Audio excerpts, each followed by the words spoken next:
आज gold star auto gas पर Hyundai Creta automatic top model CNG installation के लिए आई है। हमने इसमें मिजो प्रीमियम 8 इंजेक्टर वाली किट लगाई है। 8 इंजेक्टर वाली किट लगाने से गाड़ी में कोई लेग या जर्क नहीं आता और माइलेज भी अच्छा मिलता है। सही ट्यूनिंग के साथ गाड़ी पेट्रोल की तरह ही सीएनजी पर चलेगी।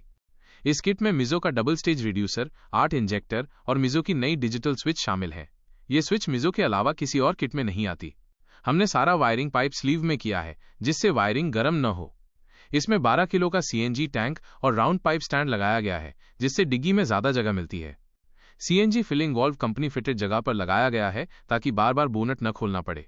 हुंडई क्रेटा हाईवे पर 25 का माइलेज देती है। अगर आपको किसी भी गाड़ी में सीएनजी किट लगवानी हो तो कृपया स्क्रीन पर दिए गए नंबर पर कॉल करें। हमारा वर्कशॉप जामनगर, गुजरात में है। धन्यवाद।